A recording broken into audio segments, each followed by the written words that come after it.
Welcome to the Deep Dive. Today, we're tackling something that really touches all aspects of our lives, especially as we head towards 2025. It's the changing face of leadership. We've got, well, quite a stack of insightful material here, looking at how we lead and how we are led. Right. At work, in our personal lives, even, in our closest relationships. It's everywhere. Exactly. So our goal today, to really pull out the crucial shifts you need to know about and figure out how to navigate them effectively. And it's fascinating, isn't it, how the sources really seem to converge on 2025 as a kind of turning point. A turning point. How so? Well, the sheer pace of change, economic, social, technological, it's just forcing us to rethink leadership, like from the ground up. It's not just about keeping up anymore. It's really about trying to get ahead of the curve, anticipating things. And AI keeps coming up, I see. Oh, constantly. The pervasive reach of AI, it's reshaping pretty much everything. Beyond just the tech itself, it's hitting human dynamics, jobs, how we interact. Okay, so this isn't just a minor tweak then. It sounds like the old, command and control style of leadership is fading. Fading fast. Yeah, that's what our sources are pointing to. These big macro trends, the tech acceleration we mentioned, but also how work itself is evolving, changing societal views. They're all making that purely top-down authoritarian style less and less effective. It just doesn't quite work anymore in many contexts. So what is needed? Well, what's really needed now, it seems, are leaders who can genuinely inspire, who can connect with people authentically. Even if they're working remotely. Especially then. Even in distributed digital environments, uncertainty is basically the new normal now. Right. Which makes things like being adaptable, thinking strategically, and crucially, staying emotionally resilient. That's huge. And fostering that sense of psychological safety within teams. Absolutely vital. It makes a lot of sense. Yeah. Now, when we think of leadership, we often picture, the manager, the boss. Visual title, yeah. But our sources draw this distinction between formal and informal leadership. Can you unpack that for us a bit? Sure. So formal leadership, as the sources describe it, gets its legitimacy, its authority from an official position within an organization, a social structure. Like a CEO or a director. Exactly. It's the power that comes with the title, the defined responsibilities, the formal say in decisions.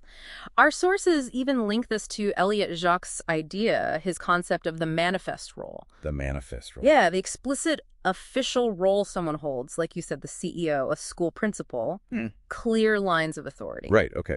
The person with the title, the org chart behind them. And informal leadership, then, that's more about who people actually listen to and respect, maybe regardless of their job title. Precisely. Informal leadership, it sort of emerges spontaneously from how people interact in groups, interpersonal dynamics. Naturally. Yeah, naturally. It's built on, personal qualities, maybe charisma, definitely recognized skills, and just that intrinsic ability to influence others. Whether they have a formal title or not doesn't really matter. So like the colleague everyone goes to for advice. Exactly that person, even if they're not a manager. This lines up really well with Jacques' other concept, the real or existing role.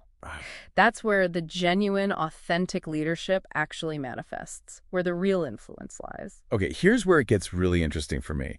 It sounds like these two types, formal and informal, they aren't as separate, as clear-cut as maybe they used to be. That's a really key insight from the sources. Yes. That rigid dichotomy, that clear line between formal and informal, it's definitely attenuating, blurring. How so? Well, our sources indicate that those traditionally informal traits, things like influence, the ability to inspire people, empathy, they're now highly valued, even expected in formal leadership positions. So you need both. You really do. Effective leadership in 2025, it seems, will be about striking that balance between the positional authority you have and your authentic personal influence. And the organizations that get this, the ones that recognize and actually cultivate both kinds of leadership, they'll be much better equipped, better able to handle complexity, foster innovation. It makes sense. Formal leaders need those informal skills to really engage their teams, right? Absolutely. And conversely, informal leaders are becoming, strategic resources, crucial for driving adaptation from the ground level up. So looking at the bigger picture, what are the main forces really driving these shifts in leadership? Our sources mentioned a few big trends. Yeah, four main ones really stand out consistently. First, as we touched on, is that rapid acceleration of technology, especially AI and automation. Right. This means leaders, they need to be technologically literate, basically, and they need to manage AI's impact on their teams, but with a real human-first approach. That comes up again and again. Okay, tech is number one. What's next? Second is the evolution of work itself. The rise of hybrid models, more flexible arrangements, the gig economy. That changes everything for managers. It really does. It demands new management styles, focused on remote engagement, building connection across distance, managing based on trust and goals. Makes sense. Third, evolving sociocultural changes. There's a much greater focus now on DEI, diversity, equity, and inclusion. which the sources really emphasize. They do, very strongly. Plus, employee well-being, environmental sustainability, ESG, corporate social responsibility. Leaders need to weave these values right into the fabric of how their organizations operate. Not just lip service. Definitely not. And finally, number 4 is the ongoing economic and geopolitical uncertainty. It's just persistent. Feels like the new normal. It kind of is. And that demands leaders be resilient, decisive when needed, and able to guide their teams through these, unpredictable environments. Okay, let's zoom in a bit then. Let's talk about leadership specifically in the 2025 workplace, starting with the formal leader. It sounds like their role is really transforming in this digital age. Oh, absolutely. A huge transformation. Our sources outline some really indispensable qualities and competencies for formal leaders looking ahead. Like what? What's top of the list? Strategic vision. Seems obvious, maybe, but it's absolutely crucial. That ability to anticipate market trends, define ambitious but achievable goals, and guide the organization through all this change. The compass analogy one source used. Exactly. The compass that guides the company. It represents that forward-looking direction. Without it, you're just reacting. Right. You need to know where you're actually steering the ship. Yeah. What else is key for these formal leaders? Emotional intelligence, EQ, this comes up constantly. It's just essential for creating positive work environments, managing relationships effectively, promoting collaboration, resolving conflicts. It covers a lot. It does. Self-awareness, self-management, those crucial interpersonal skills. And closely linked to that, of course, is empathy. Empathy. Tell me more. Just that ability to genuinely understand and share the feelings of others. It's fundamental for building trust, understanding what your team needs, fostering mutual respect. It's foundational. And with all this change swirling around, I imagine being adaptable, bouncing back resilience, that's got to be high on the list too. Absolutely vital. Leaders need to be able to deal with complexity, with uncertainty. That means having flexible strategies, maintaining a proactive mindset even when things get tough. Like a muscle, you said. Yeah, one source framed it like that knowing how to adapt is key. Resilience is like a muscle. The more you exercise it facing challenges, the stronger it gets. Right. And well, you can't really talk leadership in 2025 without talking tech and AI, can you? You really can't. Being technologically competent, having the AI literacy, understanding the basics, at least it's becoming a must-have skill. Not just for the IT department anymore. Not at all. Leaders need to understand these new technologies. AI, cloud, IoT, blockchain, whatever's relevant, and crucially, their ethical applications. One source mentioned, 68% of global companies see tech literacy as crucial for leaders now. Wow, that high already. Yeah. And beyond tech, things like decisiveness, being able to make timely, effective decisions, creative problem solving for complex issues, inspiration, transmitting passion, motivating teams, effective communication, active listening, clearly articulating the vision, and inclusion, actively promoting an environment where everyone feels valued and involved. So pretty demanding skill set. It sounds like the actual roles, C-level management, are also shifting quite a bit. They are indeed. Our sources suggest those top-level competencies are evolving. Things like adaptive intelligence learning quickly, broad tech literacy, as we said, strategic relational skills building networks, systemic thinking, seeing the whole picture, agile decision-making, and an integrated vision for sustainability. So less admin, more strategy. Exactly, the focus is shifting. You see, for example, the Chief Human Resources Officer, the CHRO, using people analytics for strategic decisions, not just personnel files, or the CIO leading digital transformation across the whole business. And how is AI specifically impacting what managers do day to day? Well, AI is really transforming managers more into facilitators of innovation. It's about orchestrating data and human intuition for smarter, more informed decisions. Uses the best of both worlds. Ideally, yes. But, and this is a big but, in the sources, the emphasis is strongly on a human-first approach to AI implementation. You mean? Meaning addressing employee fears head-on. Focusing on how AI creates value, not just how it cuts costs. Interestingly, there's even a prediction in some sources that employees might actually prefer AI bots for certain things, like performance evaluations. Really? Why? Because they perceive the AI as potentially fairer, more objective than a human manager. Wow. Yeah. Yeah, that's fascinating. What about management styles? Are we seeing shifts there too? Yes, definitely. The overall trend is towards less rigid hierarchy, more agility, more collaboration. Makes sense. So, styles like coaching leadership, focusing on individual development are key, transformational leadership inspiring people with a compelling vision, and more democratic, inclusive approaches are gaining ground. Change management itself is becoming a crucial skill. Anticipating challenges, creating that psychological safety we talked about. You mentioned predictions about AI preference. Yeah. Our sources also bring up something called the AI paradox for formal leaders. What's that about? Yeah, the paradox is basically this. AI offers huge potential for efficiency, right? But if it's implemented poorly, or if leaders just jump on the hype without thinking critically, The hype-first approach. right, that can lead to bad decisions. It can also stoke those job loss fears we mentioned. And like we just discussed, it could potentially erode trust in human leaders if employees start seeing algorithms as fair or better. There's another risk, too.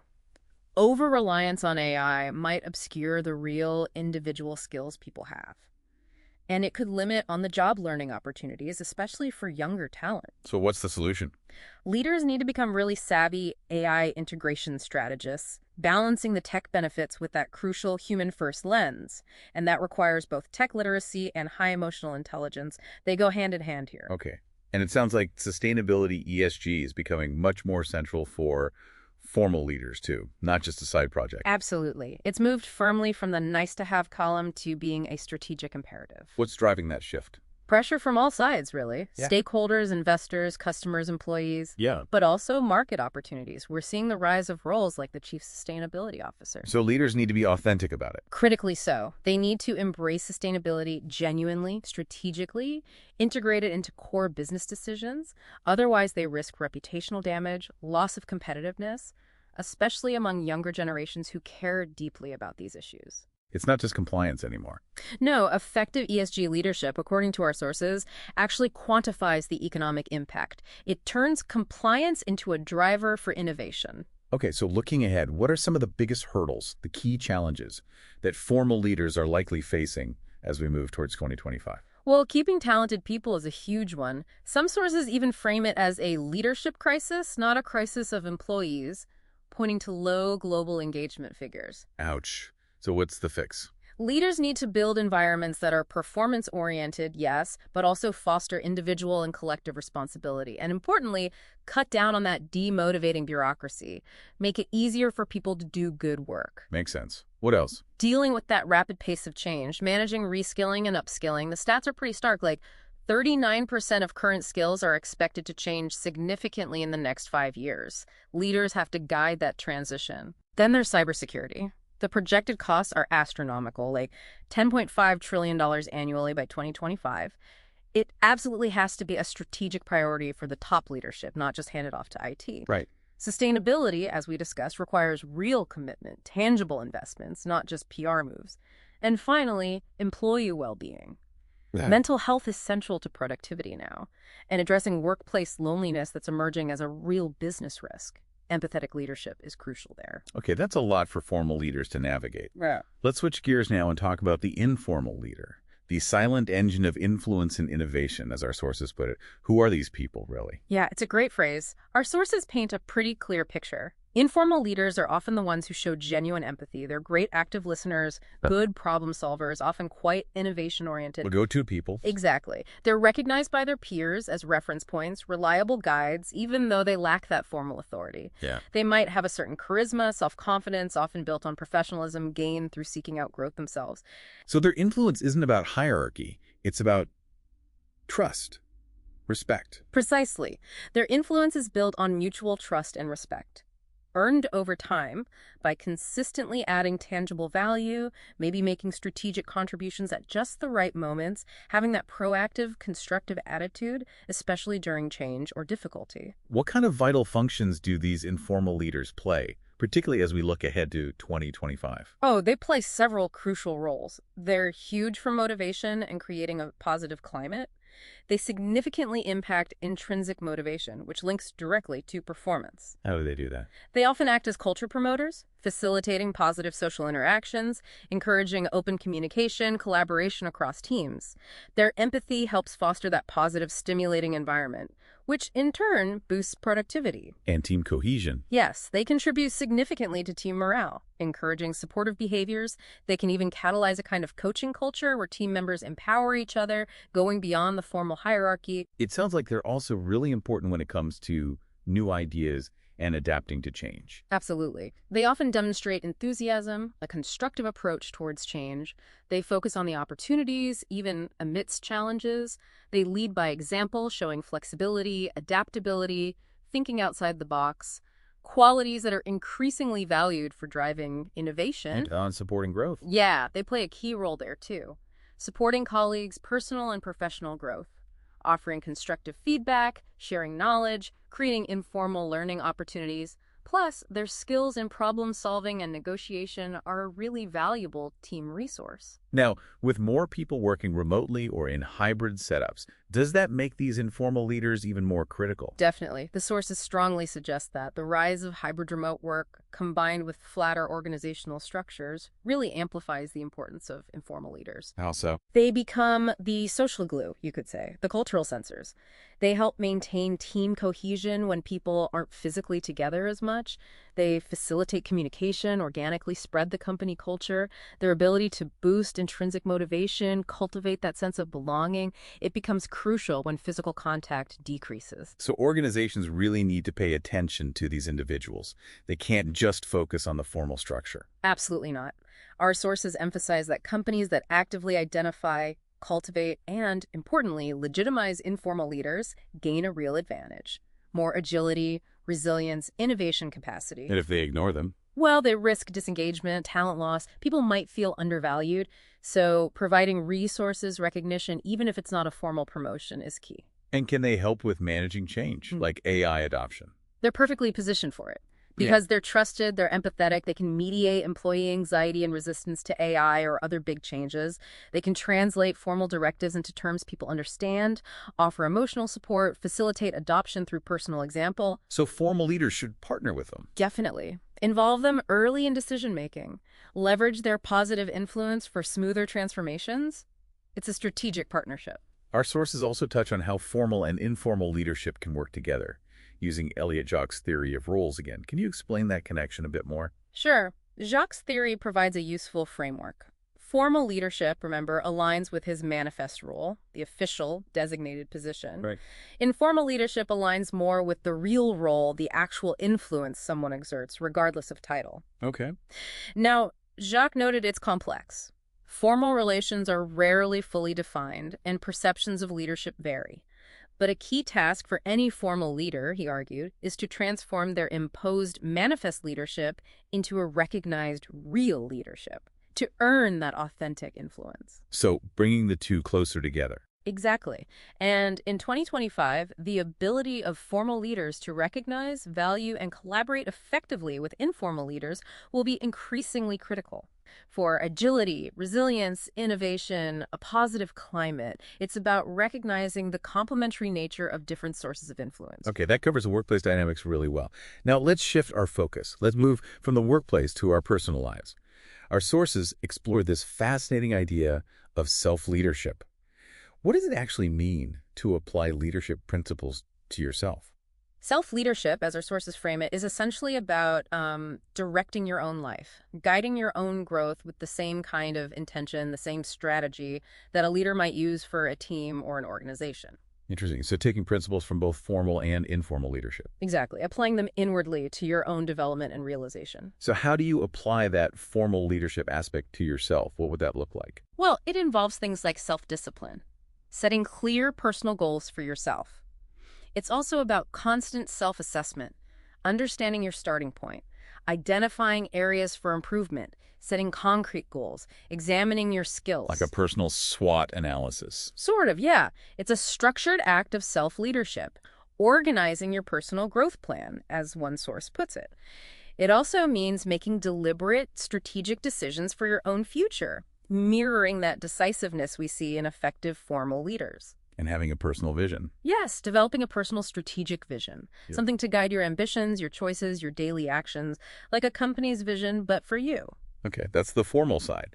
How do you cultivate that inner informal leadership then? Well, that's more about cultivating authenticity, coherence with your core values, being true to yourself, your beliefs, showing vulnerability, honesty. It's linked to authentic leadership principles. Being real. Being real, exactly. Ser estesi, as one source puts it, being yourself, with yourself, and others. It also involves positive self-influence. Like self-talk. Partly, yes. Self-efficacy, believing in your ability to succeed, to overcome challenges. Optimism. As one quote said, true confidence comes from within. Maintaining a positive, proactive mindset, managing negative thoughts. Another source even mentioned, helping someone else believe in themselves is better, suggesting that internal belief radiates outwards. And resilience comes in here too, presumably. Oh, absolutely. Resilience and effective stress management are crucial for navigating modern life's complexities, managing challenges, adapting to change, maintaining well-being. It's key in this era of increasing uncertainty. So these internal skills, they connect to outward leadership. Directly. Resilience, adaptability, emotional intelligence, continuous learning, they're vital for effective self-leadership, which in turn enables more effective outward leadership. That self-assessment, that clear personal vision, they're foundational for having a positive external influence. So self-awareness and self-management are really core. Totally core. Leadership development in 2025, the sources argue, must emphasize these internal capacities. Organizations, individuals, we should invest in things like mindfulness, self-reflection coaching, EQ development. They're the basis for authentic, sustainable external leadership.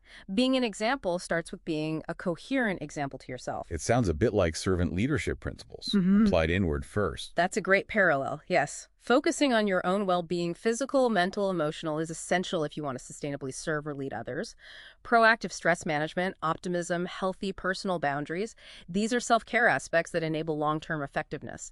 It's not selfish. It's presented as a strategic necessity for guiding and inspiring others effectively in 2025. What about those softer skills? How do they act as pillars for personal leadership? They are indeed pillars. Emotional intelligence, as we've said, recognizing, understanding, managing your own emotions and others. Crucial for self-awareness and constructive relationships. What else? Continuous learning and curiosity. That willingness to learn, update skills, stay intellectually curious. It's vital for personal growth and staying relevant. Adaptability and flexibility, responding effectively to challenges, unexpected changes, reorganizing plans. Time management, organizing your time effectively to achieve goals, maintain balance. And empathy and active listening, directed both towards yourself and others. Understanding needs deeply for conscious decisions and meaningful relationships. Our sources also really emphasize continuous personal development and building meaningful connections. Why are these highlighted as so key heading towards 2025? Well, that growing demand for personalized development we see professionally, it applies personally too. Individuals in 2025 will increasingly seek growth paths tailored to their unique needs, values, aspirations. Makes sense. People want relevance. Exactly. And mentoring and coaching become key tools, not just for career advancement, but for deep personal development, offering that individualized support for defining goals, overcoming obstacles, gaining new perspectives. Can mentoring help with remote work isolation? Potentially, yes. Good programs can bridge gaps, facilitate meaningful connections, provide personalized learning when face-to-face time is limited. It reflects this deeper search for growth paths that resonate with our, increasingly fluid and complex personal identities. People want to build a coherent self through learning that reflects their intrinsic values. The learning needs to be flexible. Highly flexible, adaptable, allowing individuals to actively curate their own growth paths. And this extends to relationships too, a growing search for connections that support and value this evolving individuality. And this idea of relational leadership, how does that play out in our private lives? It's essentially saying that building and maintaining authentic, deep, supportive connections with friends, family, partners is itself an act of personal leadership. How so? It involves consciously applying empathy, active listening, clear communication, positively influencing relational dynamics. Those principles of connection-driven leadership, building trust, belonging, open communication, they're just as valuable in personal relationships. Especially with loneliness being a bigger issue. Precisely. The rising issue of loneliness makes that ability to build meaningful connections absolutely crucial. for individual well-being, but also collective well-being. So personal development in 2025, the sources argue, should strongly emphasize enhancing relational skills, not just for work, but as a fundamental strategy for mental health, building resilient support communities, and fostering a more cohesive social fabric both online and off. Connection-driven leadership becomes almost a life principle. Okay, this brings us naturally to our third sphere, leadership within couple dynamics. It's fascinating to think about co-creating the bond, as the outline puts it, in 2025. It really is. Our sources explore how concepts of shared leadership and flexible roles can help couples navigate the complexities of life together. It's about applying principles you might see in high-performing teams or successful partnerships. Okay, what kind of team principles are we talking about applying to relationships? Well, things like co-creation, the idea that great successes, fulfilling relationships, they result from joint effort, active participation from both partners, intentionally building your life path together. Taking ownership together. Yes, which leads to reciprocal responsibility, taking responsibility for commitments, actions, the well-being of the relationship itself. That's foundational for trust and stability. Shared responsibility, co-designing the future. Any others? Relational mindfulness is another interesting one. Focusing on the present of the relationship, reflecting together on dynamics, learning from shared experiences to evolve, and of course, effective, clear communication. Just like in teams, establishing open, honest communication is essential. Prevents misunderstandings, helps resolve conflict constructively, maintains deep mutual understanding. Active listening, empathy, assertively expressing needs, all crucial. It sounds almost like running a company together, the co-CEO-ship model. Kinda, yeah. Co-creating that shared strategic vision for the relationship's future, flexible, equal negotiation of roles, constant alignment on core values. You could even adopt strategic tools, explicitly define shared values, set common SMART goals, have periodic strategic reviews for the relationship. That requires strong communication skills. Very strong. Negotiation, collaborative problem solving, absolutely. What about that idea of implicit formal leadership within a couple? Does that exist even without titles? Implicitly, yes. While there's no explicit hierarchy, couples often develop unspoken leadership roles in managing different life areas, finances, planning holidays, household decisions, maybe child education if applicable. But that's changing. The expectation for 2025 is greater fluidity, more negotiation, more interchangeability of these roles, moving away from traditional gender stereotypes, emphasizing complementary skills and preferences instead, and defining those long-term common goals requires that shared leadership in setting the strategic vision and mobilizing resources together. Okay, and how does informal leadership manifest within a couple? That plays a huge role in nurturing the emotional, the inspirational aspects of the bond. Like being supportive. Exactly. Positive influence and emotional support. Inspiring and motivating through personal example, encouragement, expressing trust, being there during difficulties. Deep empathy is fundamental here. That quote again.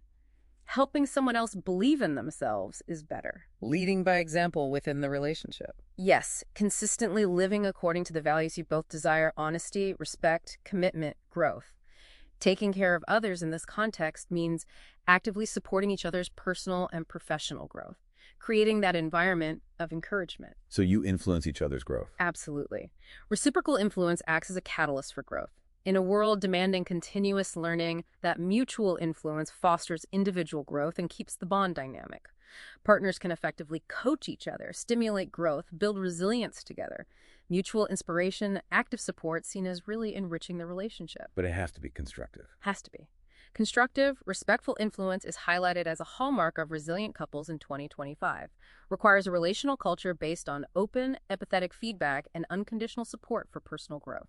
Our sources also mention power dynamics, negotiation, and needing to overcome obsolete models in relationships. Yes, there's a clear theme of continuing to question traditional relationship models, especially those with imbalanced power dynamics. That's still very relevant in 2025. So things like authenticity matter here too. Hugely. Concepts like authentic leadership, mutual empowerment, they're seen as crucial for building equal, satisfying relationships. It's about, as one source said, crushing the old molds, and the ability to negotiate effectively, seek those third ways that value both partners' truths and needs, moving beyond zero-sum games or false compromises. Okay, let's talk about cultivating intimacy, mutual growth, and couple resilience. How do things like connection and emotional intelligence fit in? They're presented as the absolute foundations. That connection-driven leadership idea comes back here. The ability to create and maintain genuine emotional connection is fundamental for relational stability and satisfaction. And EQ is key to that. Emotional intelligence is the key enabler. Recognizing, understanding, managing emotions constructively, both your own and your partner's, in what can be an isolating, stressful social context, the couple relationship becomes this central emotional refuge. So a consciously connection-driven approach based on deep empathy is crucial for resilience and well-being. So it requires active effort. Yes, actively maintaining that emotional connection. Through daily practices, attentive listening, validation, expressing affection, it's seen as a priority for thriving couples in 2025, requiring a conscious investment of time and energy. Our sources also interestingly map different leadership styles onto couple dynamics. Can you give us a few examples of how those might play out implicitly? Sure. An authentic style sincerity, transparency would likely foster intimacy, trust, security, maybe more constructive conflict resolution. Risk, maybe excessive frankness if not balanced. Okay. What about transformational? A transformational style inspiring growth, focusing on a shared vision, could lead to continuous growth, shared purpose, enthusiasm. Risk, maybe pressure if the goals feel unrealistic. Coaching style. Coaching styles supporting each other's development impacts mutual empowerment, skill building. Risk could potentially slip into a teacher-student dynamic if not careful. Democratic. Democratic joint decision-making promotes fairness, well-considered decisions. Risk can be slower, maybe difficult, with really divisive issues. Conciliative. Affiliative, emphasizing harmony, emotional well-being creates a positive environment, cohesion, support. Risk, maybe avoiding necessary conflicts sometimes. Laissez-faire. Laissez-faire, granting autonomy, trust, fosters independence, responsibility, risk, potential for emotional disconnection if overdone. And directive. An authoritative or directive style taking initiative, maybe in emergencies, can be effective in crises, Right. but needs to be used very cautiously. Risk, resentment if used improperly or too often. So the key is flexibility. Adaptability and flexibility are absolutely key to relational longevity. Adapting interaction styles based on the situation, the needs of the relationship, the partner, and awareness communicating openly about what approaches are helpful or unhelpful at different times. And finally, looking at challenges for couples specifically in 2025. Adaptability and flexibility, again, adapting together to external and internal changes is crucial for balance and vitality.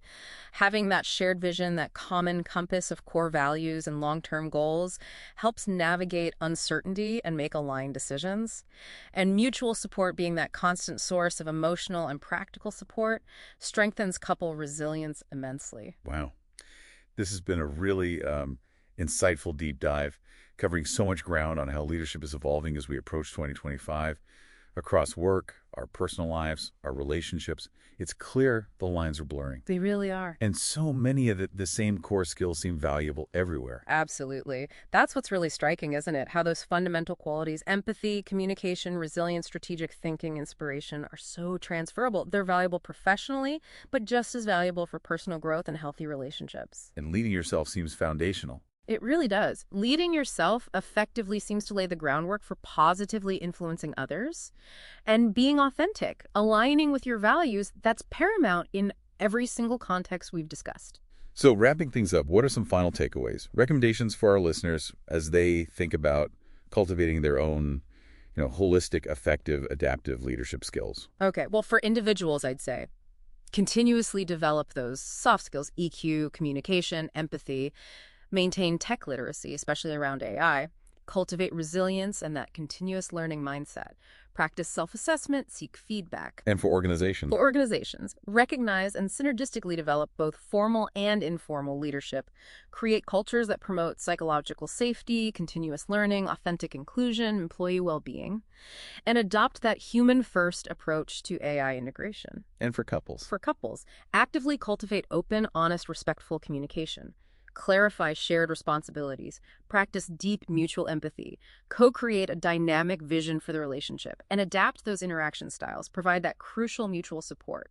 It really feels like it all boils down to the importance of continuous learning, self-awareness, and adaptability in this incredibly fast-changing, complex world. Exactly. Leadership skills are truly becoming essential life skills, things we should all be thinking about developing, maybe even from an early age through education, for personal fulfillment, healthy relationships, active citizenship. Compelling thought. And perhaps one final thought to leave people with: ethics and responsibility.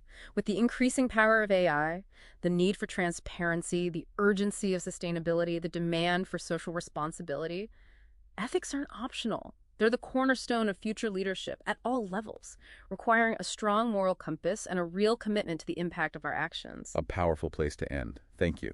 Thank you.